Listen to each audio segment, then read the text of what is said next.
J'ai commencé à travailler à la FEPH en 2002. Ce que j'aime dans ce travail-là, c'est le contact avec la clientèle. Voir quand ils repartent du restaurant avec le sourire, c'est ce que j'aime. J'ai souvent des retours de clients positifs. Quand ils s'en vont, par exemple, quand ils s'en vont, au revoir, passez une bonne fin de journée. Oui, au revoir, merci, vous de même, et on reviendra.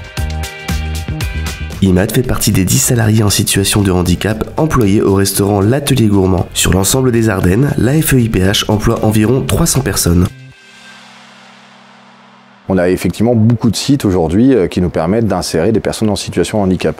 En fait, l'objectif de cet investissement, c'est de ne pas fermer la porte justement à un handicap. C'est le seul restaurant inclusif dans les Ardennes. La FEPH a toujours, depuis longtemps déjà, essayé de mettre les personnes en situation de handicap avec le contact du public. On sait très bien que le travail va aussi leur apporter un développement social, et ce développement social, on l'obtient grâce à un contact direct avec le public, comme on a sur les boulangeries, comme on a au centre équestre, au domaine Mensart, ou que ça soit ici maintenant sur le restaurant. La première de nos missions, c'est l'accompagnement.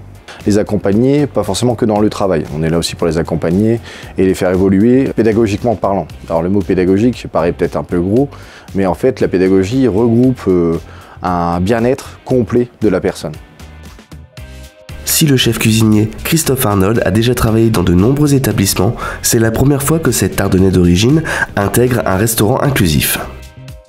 Je n'avais jamais travaillé pour un milieu associatif. Pour moi, ce que ça m'a démontré, c'est une grosse implication de leur part dans leur travail. Ils ont une reconnaissance sociale par leur travail, une reconnaissance de la société. Ils ne sont pas juste à toucher une rente, ils travaillent. Il y a certaines règles. Il faut que la cuisine soit zen, sans stress. Personnellement, ça m'apporte une richesse humaine et une autre façon de voir mon métier que je n'avais pas perçue jusqu'ici peut-être. Ce qu'il faut, c'est arriver à leur montrer qu'ils sont capables de travailler dans un cadre de restauration. Parce qu'après, pour le client qui est assis en salle, si on ne lui dit pas, il ne le sait pas pratiquement.